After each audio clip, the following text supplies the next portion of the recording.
On a silent Christmas night in a frozen mountain town, two tiny heartbeats were fading beneath the snow while the world above kept celebrating. No one heard their cries except one man and one dog who were about to face a moment that would change their lives forever. What happened in that dark alley would awaken pain long buried, ignite a fire of redemption, and prove that even the most broken soul can turn back toward the light. Before the story begins, tell me where you are watching from and leave a comment below. And if you believe in stories of hope, miracles, and second chances, please press subscribe to support the channel and walk this journey with us. Snowvale was the kind of mountain town that looked like it had been carved from glass on Christmas Eve. Every rooftop buried beneath thick silver snow. Every street wrapped in trembling strings of warm yellow lights. Church bells drifting softly through the frozen air, as if even sound moved more slowly in winter. The storm had been falling since dawn, heavy and relentless, turning the roads into pale rivers of ice and silence. Yet the town glowed with the stubborn cheer of holiday windows, pine garlands, and flickering candles placed against frost-coated glass. Snowvale prided itself on being gentle, safe, and untouched by cruelty. But behind the old tavern on Birch Street, where light did not quite reach and music faded into a dull heartbeat, two fragile lives learned how wrong that belief could be. They were German Shepherd puppies, no more than 3 weeks old, their bodies small enough to fit into two trembling hands, their fur still soft and patchy with infant fluff, rather than the proud coat they would one day grow into.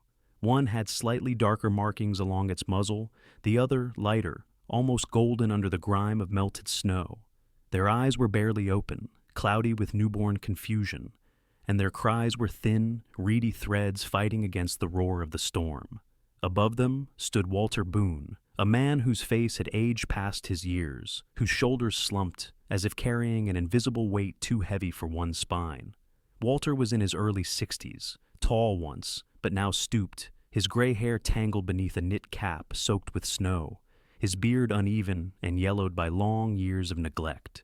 His eyes, bloodshot and unfocused, held a constant sheen of liquor and grief, and the tremor in his hands had nothing to do with the cold.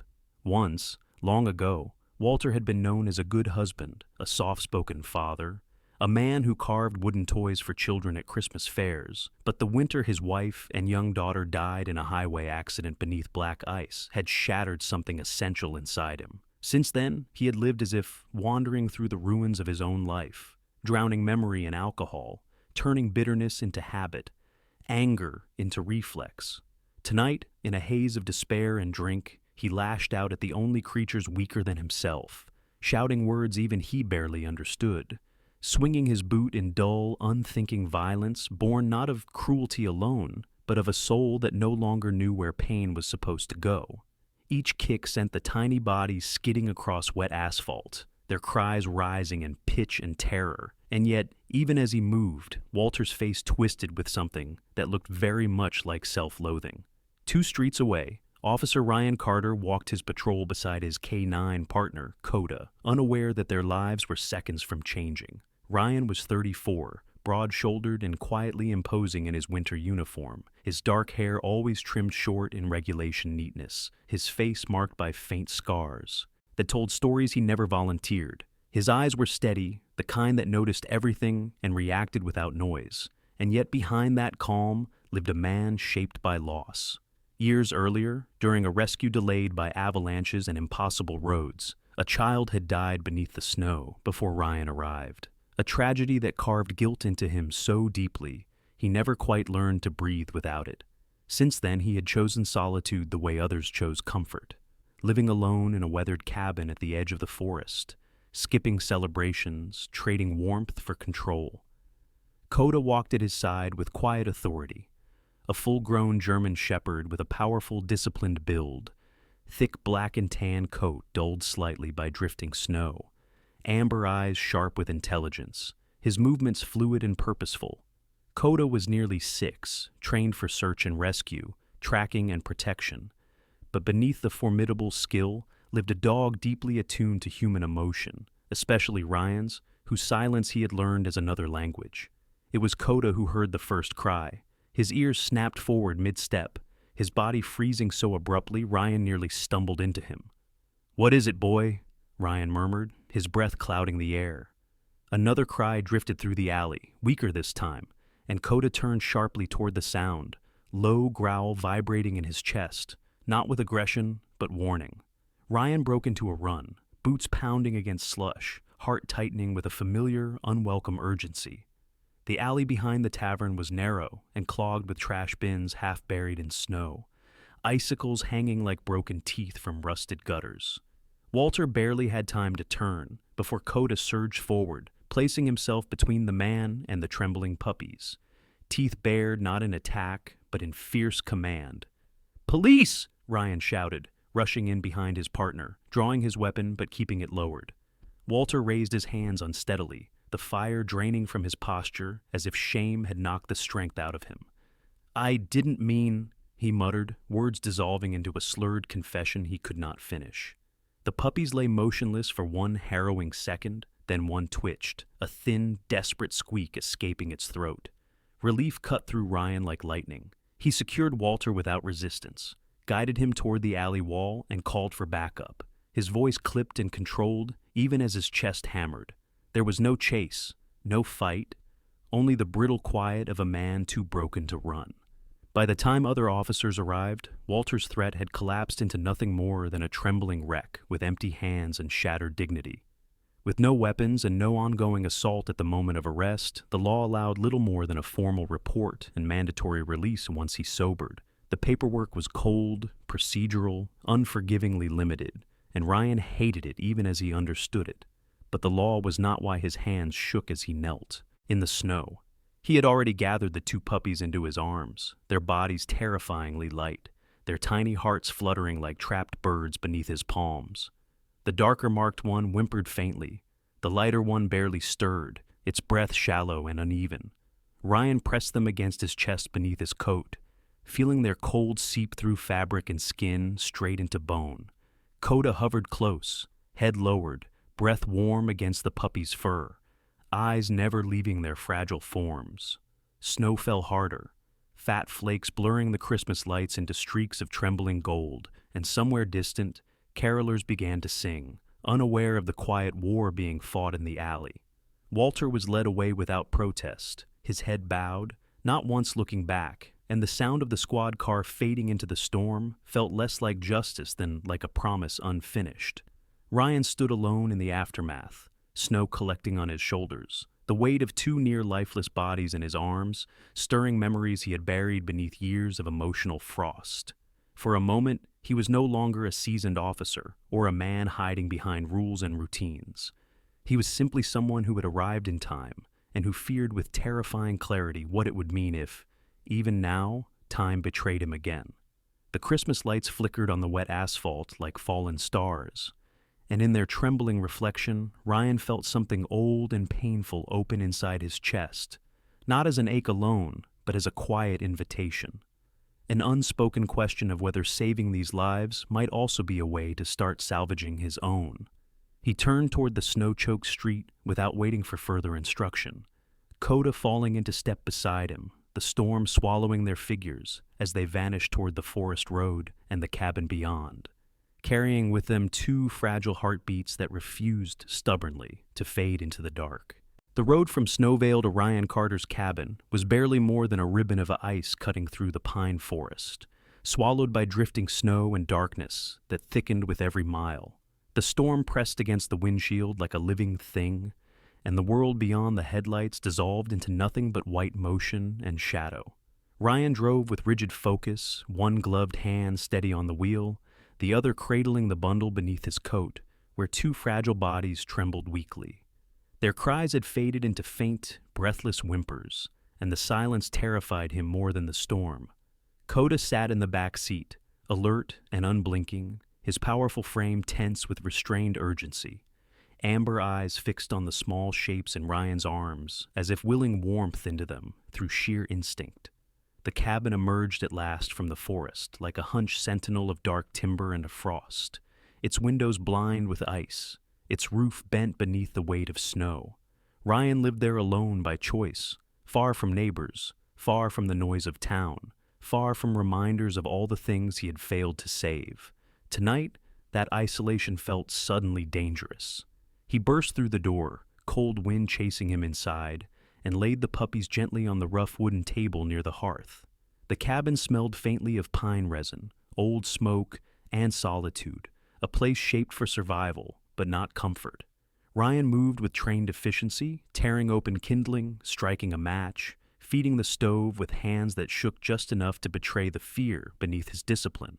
Fire caught slowly, then bloomed, light spilling across the walls and ceiling beams, as warmth began its long fight against the cold that had already invaded the puppies' tiny bodies. The darker marked one stirred weakly, a thin sound escaping its throat, while the lighter one lay frighteningly still, its chest barely rising.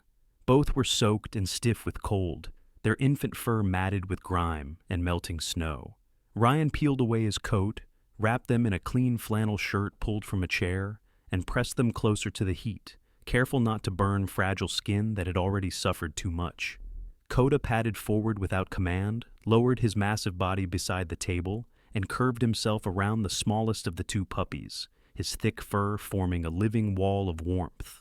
Coda was all muscle and discipline, a dog shaped by years of training, yet in this moment there was no trace of command in his movements, only pure, ancient instinct, the same force that had guided his ancestors to guard flocks and children alike. Ryan fetched milk from the small refrigerator, warmed it carefully over the fire, and used a dropper to place slow, trembling drops into the puppies' mouths. Each swallow felt like a victory clawed back from the edge of a cliff. Minutes stretched into hours, and the storm howled outside, as if the mountain itself were testing the cabin's resolve. At one point, the lighter, Puppy's breath stuttered, then stopped altogether. Ryan's heart slammed painfully against his ribs. He began chest compressions with 2 fingers, small and precise, whispering words he did not remember choosing. Coda pressed closer, his breath warm against the puppy's tiny side, his head lowered as if in prayer. Seconds dragged by with merciless weight until, at last, a faint gasp shuddered through the small body, followed by a weak, quivering breath. Ryan let out a sound halfway between a sob and a laugh, quickly swallowed back into the quiet. The fire crackled, the storm screamed, and time lost meaning in the narrow space between life and its terrifying absence. As the night wore on, exhaustion crept into Ryan's limbs, but memory crept deeper. The rhythm of compressions, the desperate counting in his head, the frozen stillness of a body that should have been warm. These sensations pulled him backward through years he pretended no longer existed. He saw again the white wall of snow crashing down the mountain, the frantic radio calls, the impossibly narrow window of hope. He remembered sprinting uphill through a storm like this one, lungs burning, vision blurring, knowing even then that he was running against a clock already cruelly ahead of him. By the time they reached the child buried beneath the drift, by the time hands tore through packed snow and lifted a small, silent body into the gray light, it was already too late. The parents' screams had followed him into every quiet room ever since. That night had taught him something he hated, that sometimes arriving was not the same as saving. It was why he kept his distance now, why he let walls grow where warmth once lived. The puppies shifted faintly in their flannel nest, fragile breaths whispering against the edge of silence. Ryan's jaw tightened. "Not again," he murmured into the empty cabin, voice hoarse. "Not this time." Outside, pine branches bowed under fresh weight of snow, and wind dragged its claws along the timber walls. Inside, warmth gathered stubbornly around the hearth.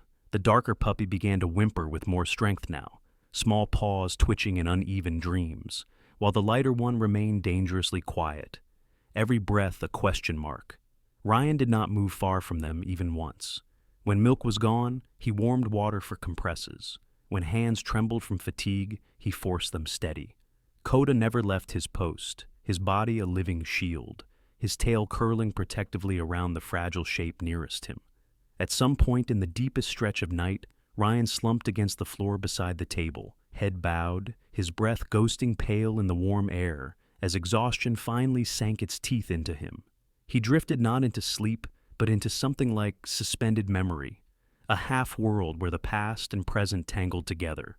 In that half-dream, the storm outside the cabin merged with the storm on the mountainside years ago, and the child's face beneath the Snow overlapped with the pale stillness of the puppy now breathing inches from his hand. Guilt tightened around his chest like frozen wire. He had built his life around the idea that some doors should never be opened again. Yet here it was, forced wide by two beating hearts that refused stubbornly to stop. Sometime before dawn, the lighter puppy's breathing steadied enough to rise above a whisper. It did not cry, did not stir, but its chest lifted with fragile consistency. Ryan felt the shift as surely as if the air itself had changed. He leaned closer, counted the breaths, then let out a long, shaking exhale he did not realize he had been holding since the alley. "Stay," he whispered. "Just stay." Coda lifted his head slightly, ears angling toward the puppy, tail giving one slow, careful wag that barely disturbed the flannel. The storm finally began to loosen its grip as the night surrendered to gray morning. Snow still fell, but less violently now, each flake drifting down with a softer purpose.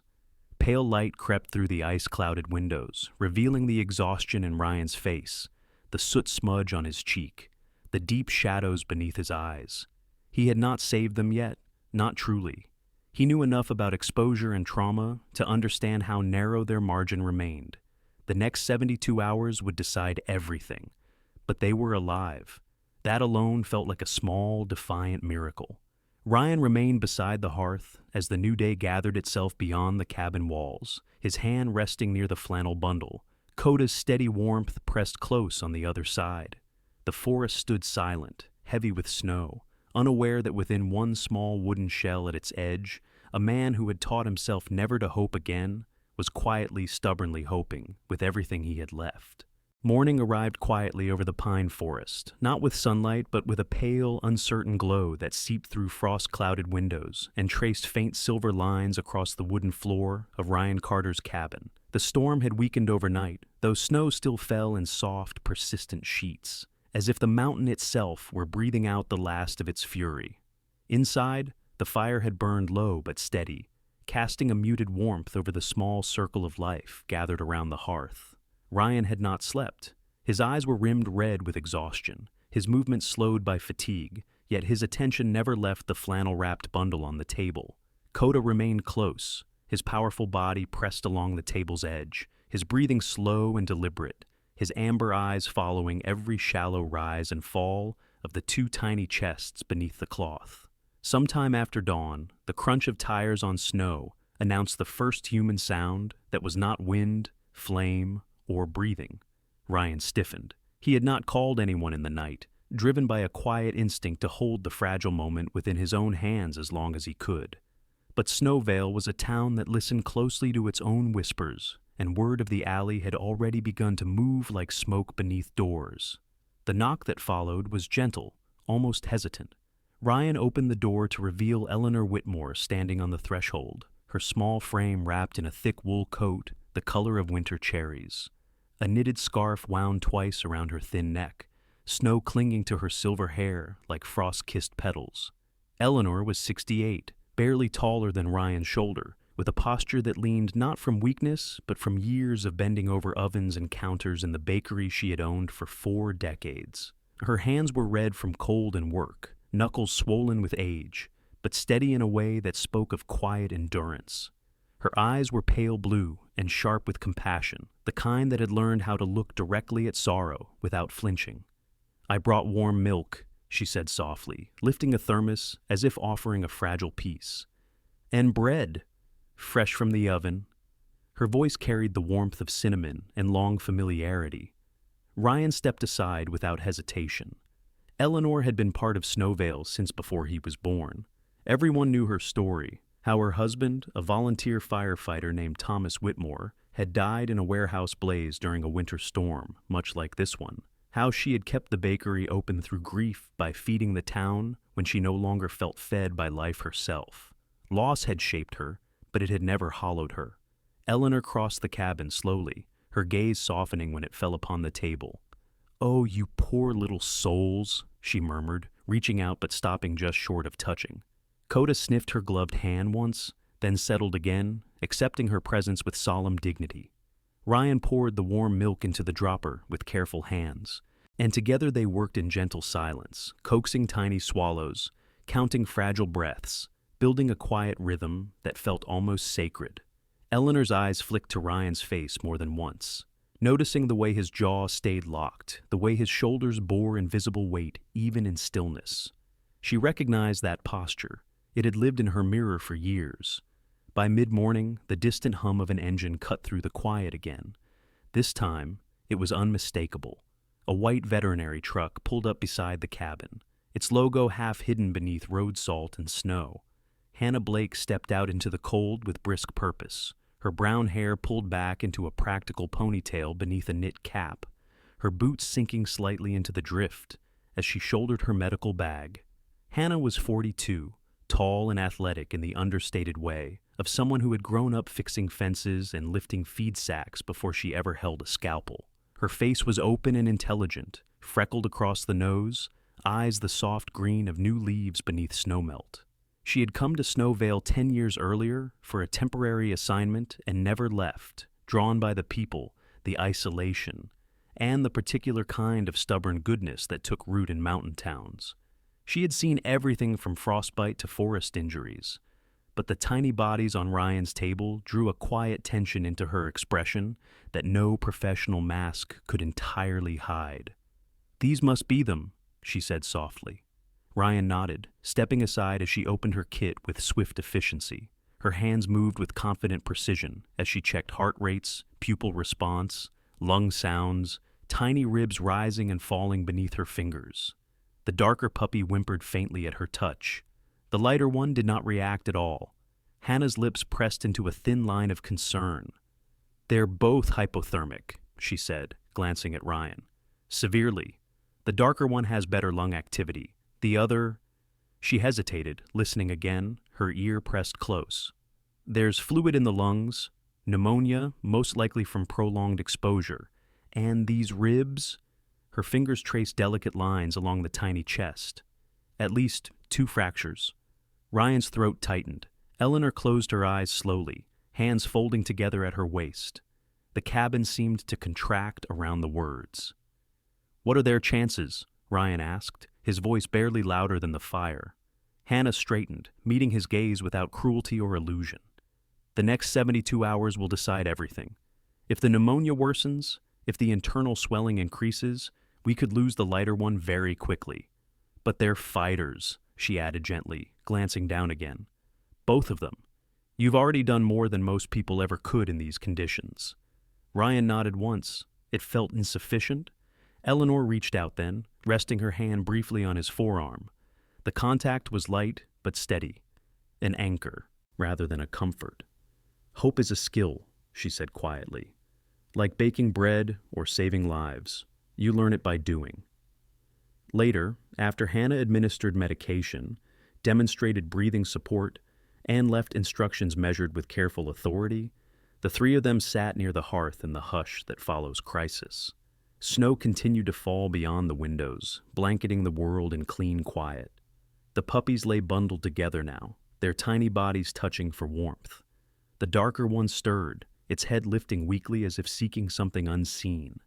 Eleanor smiled faintly. "It's Christmas," she said. "Every child born today deserves a name that carries light." Ryan looked down at the 2 fragile shapes, something soft and unfamiliar stirring behind the walls he kept so carefully built.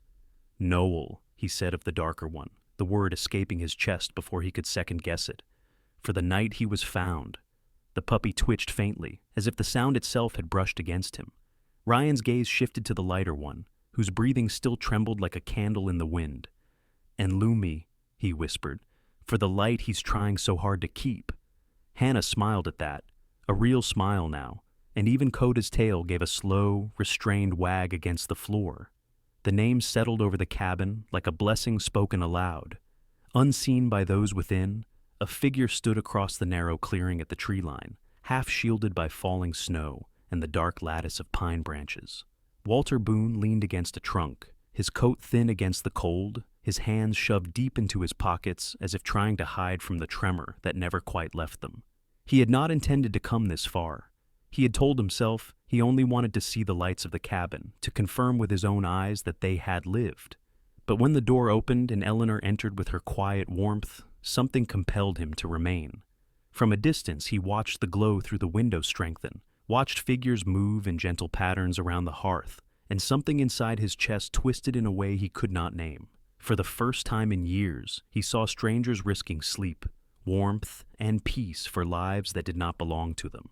The memory of a small hand slipping from his own years ago rose unbidden, sharp and merciless.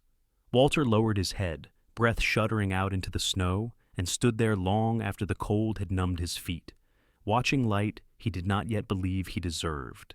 Inside, Ryan knelt beside the table again, his fingers hovering close to Lumi's fragile chest without touching. Eleanor's voice drifted softly through the room as she spoke of ovens warming before dawn, of her husband's laugh in winter storms, of how grief could hollow a person or carve space for something new to grow. Ryan listened without interrupting, each word settling like thawing ice around parts of him he had sealed away. Coda rested his chin on the table's edge, eyes fixed protectively on the two named souls beneath the cloth. Outside, snow continued its quiet descent, wrapping the forest, the cabin, and the lonely man at the edge of the trees in the same white silence, as if the mountain itself were holding its breath for what the next 3 days might bring. Christmas night settled over Snowvale with a strange and fragile peace. Church bells echoed across the valley in slow, solemn rhythm, their sound drifting through the falling snow like a hymn carried on wings too weary to rise. The forest surrounding Ryan Carter's cabin stood heavy and silent beneath fresh white layers. Every pine branch bowed in patient surrender to winter's weight.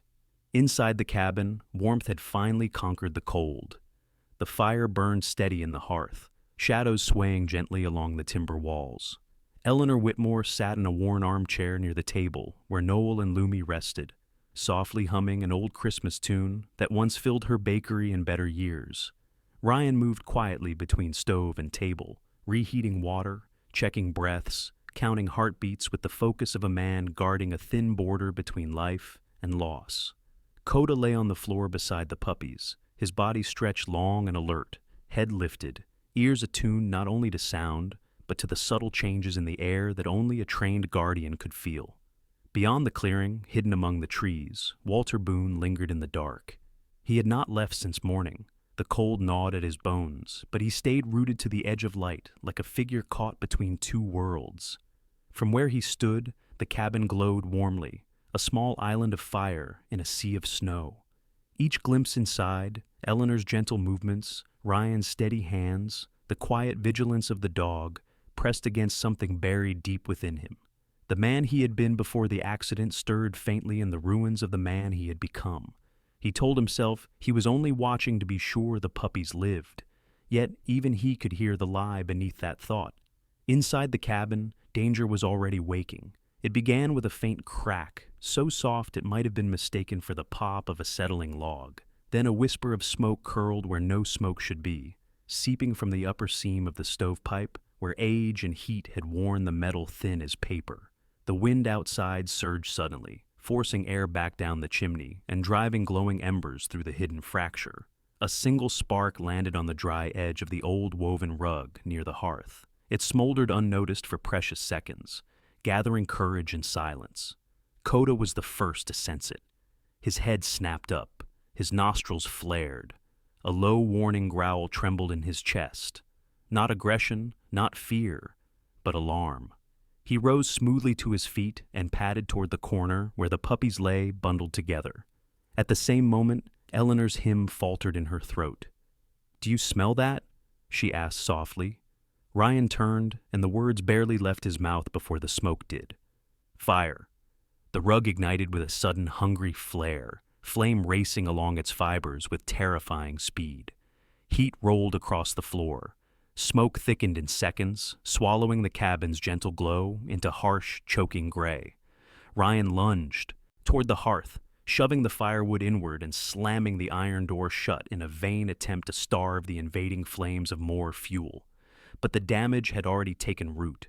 Sparks climbed the wall. The ceiling beams groaned as heat crawled upward. Coda acted without hesitation. He seized the edge of the flannel with his teeth and dragged Lumi's fragile bundle from the corner, moving with desperate precision through rising smoke. Ryan grabbed Noel at the same time, pulling the small, trembling body against his chest beneath his coat. Eleanor stumbled as the air turned sharp and blinding. Ryan caught her arm, steadying her as the cabin filled with the roar of fire no song could drown out. They reached the front door and found it swallowed in flame. A fallen beam, loosened by heat, had collapsed across the doorway, its burning end sealing the only direct escape. The wind that had helped birth the fire now fed it, forcing it inward like a living enemy. Smoke clawed at lungs, heat pressed against skin. Eleanor coughed violently, her small frame sagging. Ryan turned, searching for another path, but the back window was already glowing with advancing fire. The cabin that had sheltered solitude and fragile hope became a blazing trap within moments. Outside, Walter saw the glow change. At first he thought it was only the fire inside burning brighter against the dark. Then he saw the smoke twisting violently from the roofline, saw sparks lifting into the storm like wounded stars. The distant sound of glass shattering reached him faintly. The truth struck with a force that sobered him faster than any cold water ever had. The cabin was burning. For one frozen heartbeat, Walter did not move. Every instinct of self-preservation screamed at him to turn away, to let fate do what fate always did. Then he saw movement behind the smoke-veiled window, shadows stumbling, struggling. A woman's silhouette sagged. A man's broader shape bent low against the floor. A dog's form moved frantically near the ground. Without knowing whose lives hung inside, Walter knew, with sudden brutal clarity, that this was the moment his years of ruin had been leading toward. He ran. Snow exploded beneath his boots as he barreled across the clearing. Heat struck him full in the face as he reached the door, a wall of fire roaring where an entry should have been. He wrapped his coat around his forearm without thinking and shoved at the beam, grunting as flame licked along wool and skin. The wood groaned, shifted an inch, then another. Inside, Ryan saw the gap and surged forward. "Eleanor first!" Ryan shouted, his voice raw through smoke. Walter reached blindly through flame and smoke, found cloth and bone beneath his hands, and pulled with everything he had left. Eleanor's small body slid free into the snow, coughing violently as cold air crashed into her burning lungs. She collapsed into the drift, trembling, alive. Walter barely allowed himself one breath of relief before turning back. The fire had grown louder, angrier. Inside, Coda stood between Ryan and the advancing wall of flame. Lumi clutched carefully in his jaws, eyes bright with unwavering focus. Noel whimpered faintly inside Ryan's coat. Ryan staggered, heat driving him backward, lungs screaming for clean air that no longer existed. The back of the cabin collapsed inward with a thunderous crack, flames surging across the ceiling. Walter plunged back into the inferno. This time he aimed low, plunging through smoke until his knees struck the floor.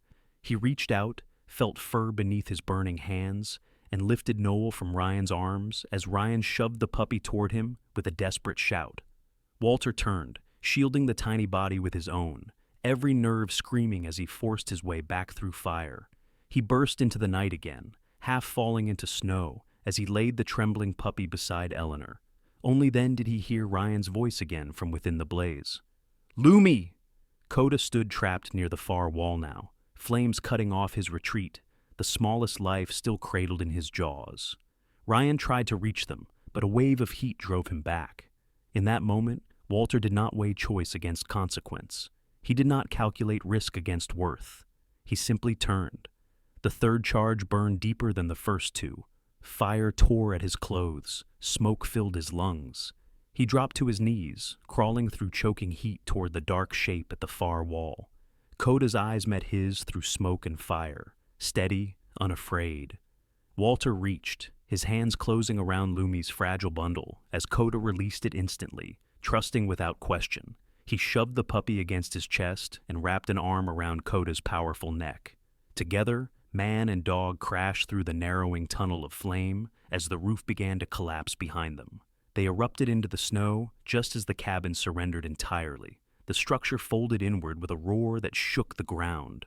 Sparks stormed upward, vanishing into falling white.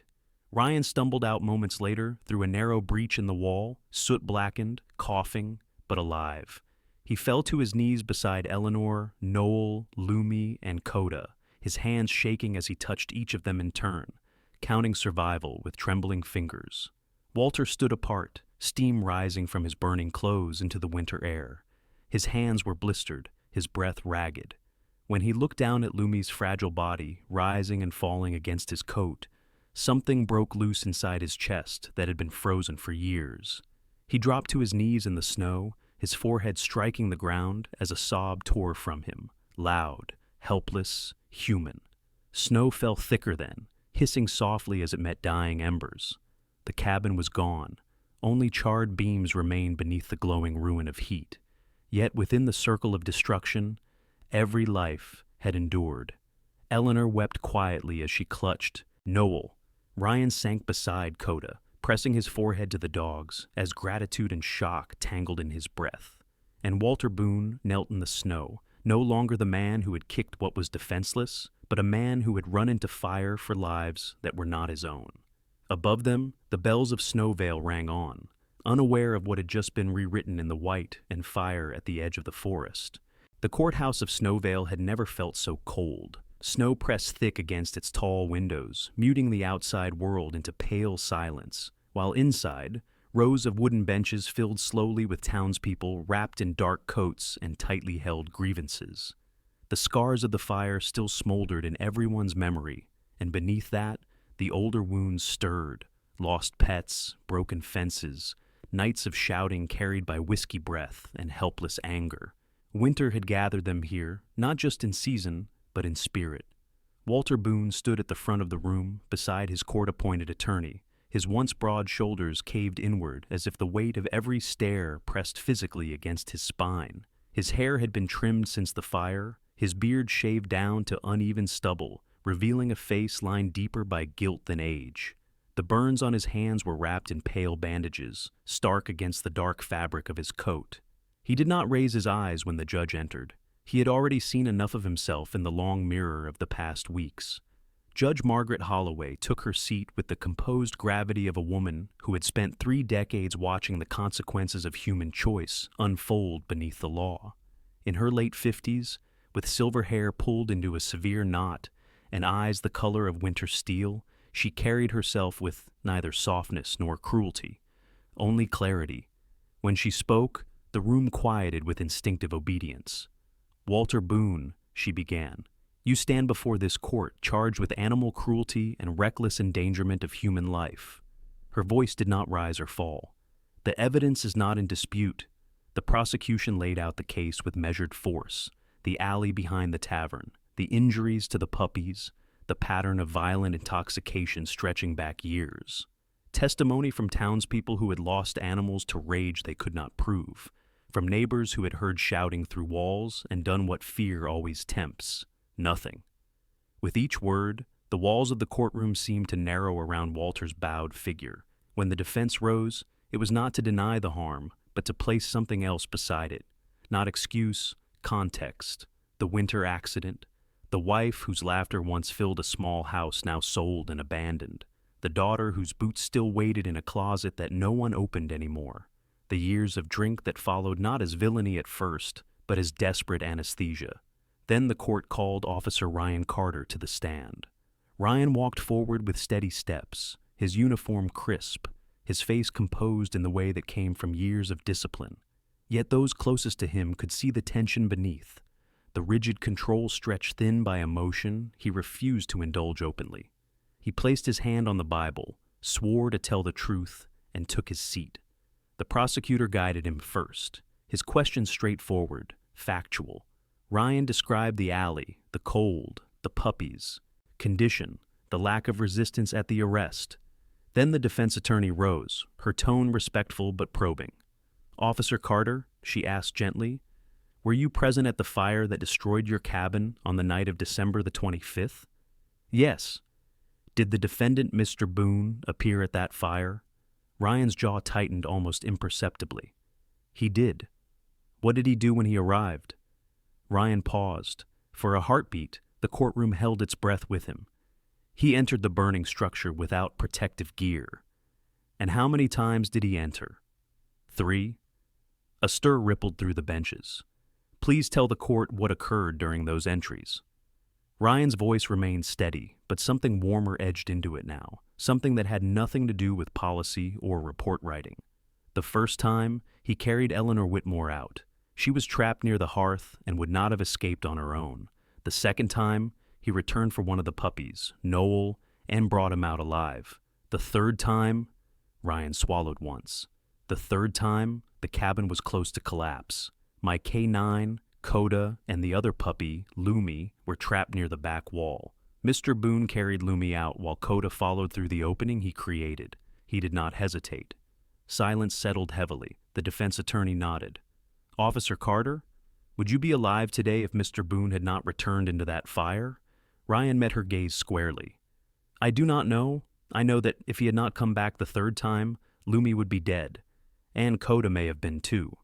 The judge leaned forward slightly. Officer, she asked, do you believe the defendant acted with intent to save life that night? Yes. Do you believe his actions demonstrate remorse? Ryan's eyes flicked once toward Walter's hunched form. Yes. Ryan stepped down as murmurs rippled softly through the room, a trembling shift in the emotional ground beneath decades of anger. Eleanor Whitmore took the stand next. She moved slowly but with quiet dignity, her small frame steady despite the tremor in her hands. She spoke of the fire, of the warmth of the cabin, of the moment smoke stole her breath. Then she spoke of waking in the snow with Walter's arms around her and the stars trembling overhead. I believe in consequences, she told the court plainly. But I also believe in the kind of healing that only comes from giving a broken man something worth protecting again. Her voice softened, but did not weaken. Punishment alone will not feed the hunger that made him dangerous. Purpose might. Hannah Blake followed with clinical clarity, describing the puppy's injuries, the long recovery ahead, the financial strain of veterinary care, and the fragile resilience of small lives. Then she said something that shifted the air again. I am establishing a small rescue initiative for abandoned and abused animals in Snowvale, she announced, with Ms. Whitmore's bakery offering financial and logistical support. Mr. Boone's labor could be required there under supervision, not as mercy, but as responsibility. The prosecution objected at once. This man is charged with violent abuse. Are we to turn him loose to 10 more animals? Hannah met the challenge without flinching. No, we are to bind him to them, with rules, oversight, and consequence. He cannot run from what he did if his daily hands must rebuild what he once destroyed. The judge called for a recess. Snow continued to fall beyond the courthouse windows as the town waited with bated breath.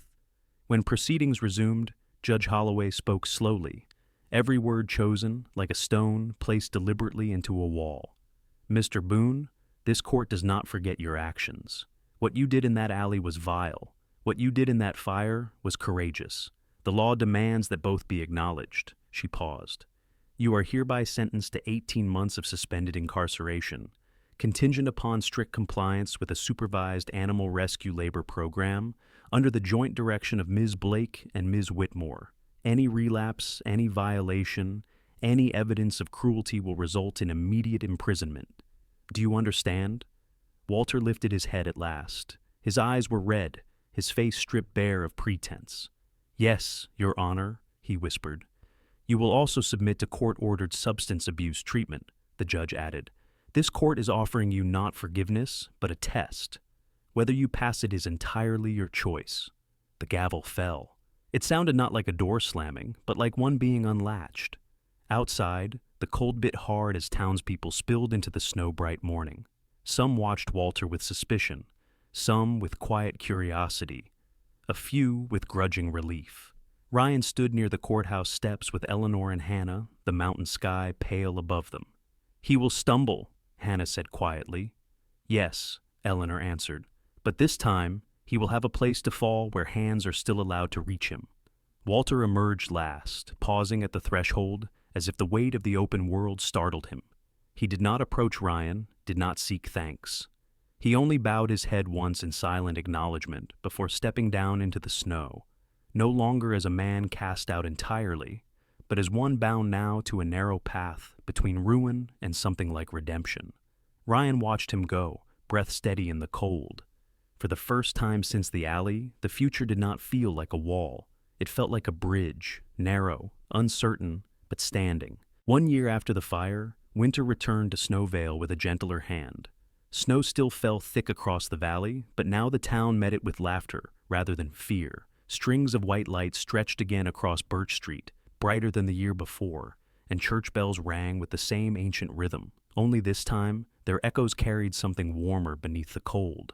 Where Ryan Carter's cabin once stood, a new structure now rose from the ashes, wide windows glowing gold against the snow, timber beams clean and strong, smoke lifting peacefully from a freshly built chimney. Above the door, carved into polished wood, were simple words that had already become legend in Snowvale: Noel Haven Rescue and Cafe. Inside, the air smelled not of smoke and survival, but of cinnamon, coffee, and fresh bread. Eleanor Whitmore moved behind the counter with careful, graceful confidence, her winter cherry coat exchanged for a flour-dusted apron. At 69 now, her back bent slightly more than it once had, but her spirit walked taller than ever. She kneaded dough with steady hands that had buried a husband, rebuilt a life, and now fed both people and broken animals alike. The bakery corner of the cafe buzzed quietly with warmth and low conversation, locals lingering over coffee as snowfall painted the windows white. Beyond the glass partition, the rescue center hummed with a different kind of life. Clean kennels lined the walls, soft blankets waited in every corner. Hannah Blake moved between stations with calm authority, her ponytail swaying as she checked charts, adjusted medication, and spoke softly to frighten newcomers. A year had deepened the quiet confidence in her eyes. What began as a fragile proposal in a courtroom had grown into a functioning sanctuary, one shaped by rules, compassion, and relentless care. Out in the fenced training yard, Ryan stood with his sleeves rolled to his elbows, despite the cold, whistle poised at his lips. At 35 now, the snow had added faint silver at his temples, but it had taken something heavier from his shoulders. He moved with purpose that no longer felt like punishment. Coda ran at his side, powerful as ever, his coat thick and proud beneath winter sun. But it was the two younger shapes racing ahead that drew the quiet smiles from everyone watching. Noel and Lumi. They were no longer trembling bundles of fur and fading breath. They were full-grown German shepherds now, tall and strong, their coats glossy and rich, Noel's darker markings bold and commanding, Lumi's lighter fur glowing faintly even beneath clouded skies. Lumi carried the faint ridge of an old scar along his ribs, a reminder of the fragility that once defined him, but his stride held no trace of weakness now. Together, they moved like twin flames across the snow, responding to Ryan's commands with crisp precision, learning the language of service that Coda had mastered long before them. From the corner of the yard, Walter Boone worked in steady silence. He shoveled snow from walkways, repaired a loose hinge on a kennel door, and checked water lines with methodical care. His hands bore the thickened scars of old burns and new labor, the skin toughened not by violence now, but by responsibility. At 63, his hair was fully gray, his back stooped deeper than ever, yet there was a quiet discipline in the way he moved that had not existed before. He spoke little, but when he did, his words were deliberate and gentle. No drink had touched him in over a year, not once since the night of the fire. He did not look at the dogs as possessions. He looked at them as debts he could never fully repay, only honor through daily work. Lumi trotted past him with a wooden training block, clenched proudly in his jaws, tail high. Walter paused just long enough to rest his hand briefly against the fence as the dog passed, his breath ghosting white into the cold. Inside the cafe, Eleanor watched through the window, her eyes shining with something deeper than satisfaction. Hannah joined her, holding 2 steaming cups of coffee. "He hasn't missed a single morning," Hannah said quietly. "Neither have any of them," Eleanor replied. "That's how you know something real is happening." A bell above the door chimed as a group of children burst inside trailing snow and laughter. They shed mittens and scarves in clumsy heaps and pressed their faces to the glass, eager to watch the dogs train. Their parents followed more slowly, smiles soft with relief and gratitude. Snowvale had learned how to breathe again here. Ryan blew the whistle sharply. Coda, Noel, and Lumi snapped instantly to heel. The dogs sat in perfect formation, breath steady, eyes locked on him. Ryan felt a familiar swell in his chest, not of pride alone, but of something healed where once there had only been ache. He crouched in front of Lumi first, resting a gloved hand against the dog's broad chest. The heart beneath it beat strong and sure. "You're not late," he murmured, so softly no one but the dog could hear. Lumi's tail thumped once against the snow, as if in understanding. Coda pressed closer, his head resting briefly against Ryan's shoulder. The old partnership endured, deepened by what it had survived. That evening, as twilight settled over the valley, the cafe filled with music and quiet conversation. Lanterns glowed along the fence. Snow drifted lazily through lamplight. Eleanor passed out slices of warm bread and mugs of cocoa to bundled children. Hannah made one last round through the kennels before closing, her fingers tracing the bars with familiar affection. Walter lingered after the others had gone inside, tightening a rope that didn't need tightening, checking a latch already secure. Ryan approached him quietly. "You did good work today," Ryan said. Walter nodded, eyes lowered. "Every day," he answered simply. Then, after a pause, "It's the only way I know how to breathe now." They stood together in companionable silence as Noel and Lumi settled near the fence, watching the snow with alert curiosity. In the distance, church bells began to ring. Inside the cafe, Eleanor placed a new wooden sign by the doorway. Its words were carved with care. "Here, no one is left behind." The children took turns reading it aloud, voices bright with belief. Their parents listened. Some wiped away quiet tears. Ryan stepped into the cafe for the final gathering of the night, snow melting from his boots onto the warm floor. He stood near the window, watching the dogs settle into the rhythm of evening, watching Walter finish his rounds, watching Hannah close the medical cabinets with steady hands, watching Eleanor pass bread and laughter through the room like shared light. The pain had not vanished from his life. The memory of the child lost beneath avalanche snow still lived in him. The sound of the puppy's first broken breaths still haunted his dreams. But those memories no longer ruled him alone. They had been reshaped into purpose, hammered slowly into something that built instead of broke. Outside, the first full snowfall of the season thickened, softening the world into quiet wonder. Ryan closed his eyes for a moment and breathed in the mingled scents of coffee, wood smoke, and fresh bread. When he opened them again, he felt no need to look backward, because winter had returned, and this time it had brought light with it. This story reminds us that God's miracles do not always fall from the sky with thunder and light. Sometimes they arrive quietly through a wounded dog that refuses to give up, through a broken man who finds the courage to turn back, and through ordinary people who choose compassion when they could choose fear. In our daily lives, we all face winters of the soul, moments of loss, failure, and loneliness. But God walks beside us even then, shaping our pain into purpose and turning ashes into new beginnings. If this story touched your heart, please share it with someone who may need hope today. Leave a comment and tell us what you felt. If you believe in God's quiet miracles, type Amen in the comments. May God bless you and your family with peace, protection, and strength in every season of life.